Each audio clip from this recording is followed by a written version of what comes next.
பாட்டாளி மக்கள் கட்சியினுடைய நிழல் நிதிநிலை அறிக்கை மற்றும் நிழல் வேளாண் நிதிநிலை அறிக்கை.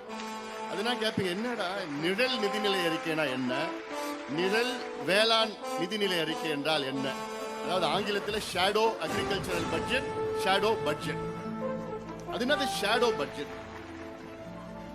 நேற்று தமிழக அரசு நிதிநிலை அறிக்கையை தாக்கல் செய்தார்கள். இன்று தமிழக அரசு வேளாண் நிதிநிலை அறிக்கையை தாக்கல் செய்திருக்கிறார். நாம் 10 நாட்களுக்கு முன்பு நிழல் வேளாண் நிதிநிலை அறிக்கை நாம் தாக்கல் செய்தோம். ஒரு வாரத்திற்கு முன்பு பாட்டாளி மக்கள் கட்சியினுடைய நிழல் நிதிநிலை அறிக்கையை நாங்கள் தாக்கல் செய்தோம். ஒரு சில பேருக்கு புரிதல் இருக்கும், என்ன ஷேடோ பட்ஜெட்னா என்ன? முதல்ல, அதாவது மேற்கத்திய நாடுகளில், குறிப்பாக இங்கிலாந்து நாட்டில் ஆளும் கட்சி எதிர்கட்சி இருக்கும்.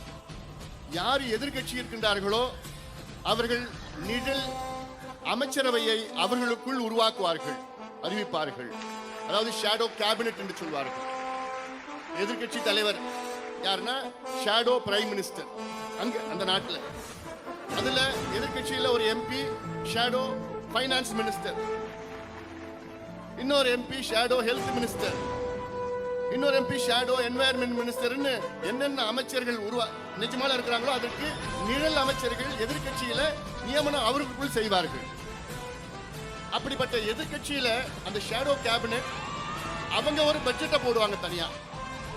அந்த பட்ஜெட்டை போடுவதற்கு அங்க இருக்கின்ற அதிகாரிகள் இருக்கின்றார்கள், அவர்கள் முழு ஒத்துழைப்பு தருவார்கள். நம்ம ஊர் மாதிரிலாம் கிடையாது.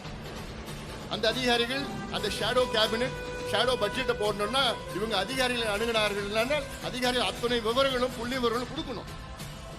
அப்படி கொடுத்து ஆளும் கட்சி பட்ஜெட்டை போடுவதற்கு 10 நாட்களோ 20 நாட்களுக்கு முன்பு எதிர்கட்சி அவர்கள் ஒரு பட்ஜெட்டை போடுவார்கள். அந்த பட்ஜெட் தான் ஷேடோ பட்ஜெட்.